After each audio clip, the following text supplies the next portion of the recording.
Hey guys, Rob with Tactical Garage here. I wanted to show you what I was using last year for a helmet and with the change to the Whipple, what I changed to for a helmet this year, and then also what other safety equipment I've either gotten or am planning on getting here. One thing I'd say is my track that I go to is fairly relaxed, so um, what I'm telling you here is based on what my track does. I'll also talk about the actual NHRA rules as well, and talk how they're a little bit different than what my track's doing. So anyways, the helmet I used last year, you can see it's here on the table in front of you there, and this was a DOT helmet, which technically is not allowed or does not meet the requirement of the NHRA. NHRA requires a Snell rated helmet, and this was not one. And the track I go to accepted the helmet last year. They kind of looked at it a little bit, asked me what times I was planning on running, and kind of looked the other way a little bit, I guess. I knew I wasn't going to get away with that this year with the supercharger, so I went ahead and replaced the helmet. So we'll take a look at what I have now. Okay, so here's the helmet I'm running now. This is a Snell rated helmet. This is an SA Snell rated helmet. Just for a little bit, there's two different Snell rated helmets. There's an M, which is stands for motorcycle, and then there's also a SA, which is for auto racing helmet. Technically, what I'm running right now, the M would work just fine for what I'm running right now. And actually, for most what everybody's doing, the M would work fine. I ended up getting an SA just because the track I go to and other tracks also have some road course type stuff that I contemplated doing at some point, and I wasn't certain about the rules around those, so I went ahead and went with the SA instead of the M. M is a lot more readily available in my area. You can find it locally here at some motorcycle shops, whereas the SA I had to order online. I think I got this through Jegs, but they're also on Amazon and Summit and all the usual names as well. The SA helmet, just quickly, so the difference between an SA and an M helmet for the motorcycle is the SA helmet, which this one is rated for fire retardant, so they do a flammability test on this. They do not do that on the M. And then also they do testing on the SA helmets for roll bar impact as well, which they don't do on the motorcycle ones. The one limitation or difference on the SA rated ones, actually the visibility requirement is less than on a M on a motorcycle, which kind of makes sense. You got to be able to have a little more visibility side to side, and if you're riding a motorcycle. So those are the differences there. The Snell rating itself, I'll pull it up here. If you're looking for it, it's on the inside of the helmet here. And on that side. Okay. So there it is right there. So this is a Snell rated SA, and you can see it's 2015. They're good 10 years from the date, so this would be good until 2027. The one before this is a SA 2010, which you can still buy those, but those would only be good until 2022. So in addition to the helmet, I've also purchased a fire-resistant racing jacket. Again, I think this was through Summit or on Amazon. You can get these for certainly under $75, so they're not too expensive. And so that's the other thing I picked up as well. I'll be honest, the first time I was out at the track with the Whipple, and so I was going to just cover what the rules are, what I've found for what the NHRA actual rules are, which are a little bit different than what my track is actually enforcing. So you'll have to find out what your track is actually doing. Anyways, the NHRA came out with a bit of a loophole a few years back, which they call a street legal class that they have, and the requirements on a street legal class are less than they would be under their normal summit racing requirements.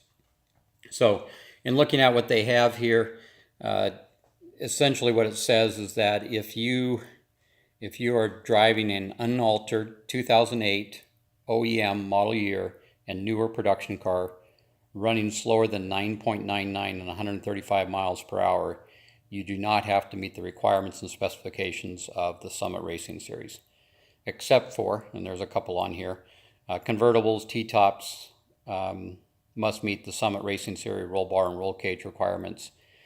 And here's where the kicker comes in right here. What they say is that the tires used may be other than OEM, but they must be DOT approved. So what that would say is you could use drag radials, but you could not use slicks in order to meet this loophole they have.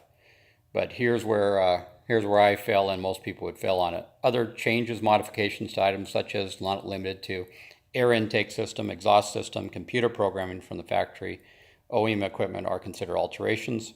As such, 2008 and newer vehicles with changes, modifications must meet the Summit Racing Series rules. So my car would not actually qualify for this loophole, but what I'm finding is that a number of tracks, including mine, are kind of just letting you run with this loophole as long as it's a 2008 or newer vehicle, is what I found to this point.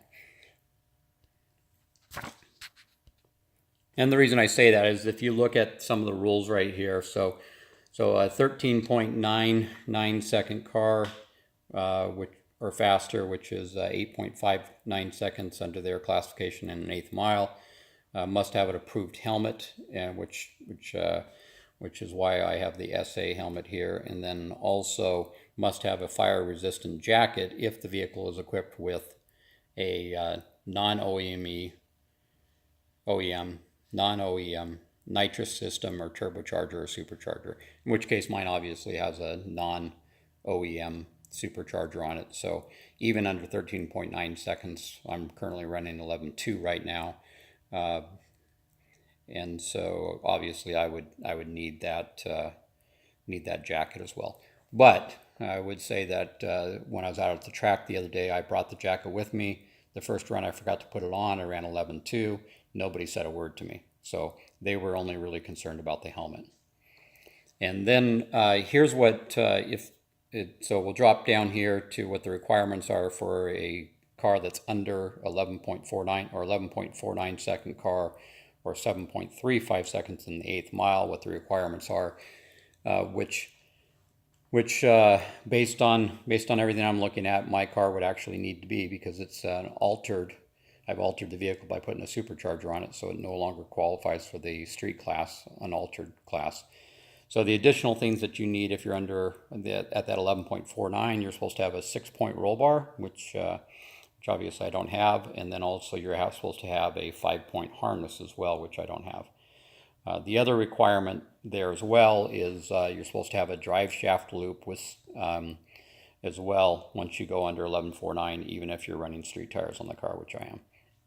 So the point being is that my track has not said anything to me about this at all. They're just requiring that I run the helmet. Obviously, they're looking at the street class NHRA rules, the loophole that I talked about earlier, and they're saying that that's good enough. At what point they will actually start to want to make me to run any of these, I'm not sure. I don't know if I get into the 10s, if they'll say something to me. It's kind of a don't ask thing, because you don't want to know the answer type thing, I guess.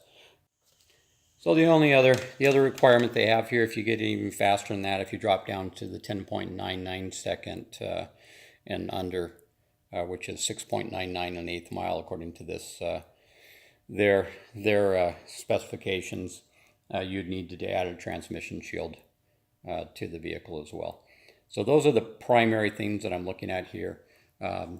As I said, I mean, right now I'm running the safety. I have the helmet, I have the jacket, and those are the primary clothing ones that are required for all vehicles, including the street vehicles. The helmet and the clothing does not change based on whether you're a street vehicle or not. Even an unaltered one, you still have to run the protective helmet and clothing required. The other thing I'm considering at this time is adding the drive shaft loop. The two other requirements that I'm not meeting right now are the roll bar and the 5-point harness. And until somebody tells me otherwise, I'm really not planning on adding that. So, guys, anyways, appreciate you watching. If you're not a subscriber, click on the lower right-hand corner there and go ahead and support the channel. And then also let me know in the comments down below what your track's requiring, what times you're running, and what your track is requiring, if it's different than mine. And I'm just curious. I know I've seen some guys where the tracks are following these the roll bar rules, and if they limit you, and if you're running under the 11:49 in the quarter or 7:35 in the 8th mile, they're wanting you to add a roll bar. Otherwise, you have to let off and not do a full speed run. So those are the. I'm just kind of curious what the guys are seeing as well. If, as always, like, subscribe, all that kind of good stuff. Thanks for watching, and I'll talk to you later. Thanks.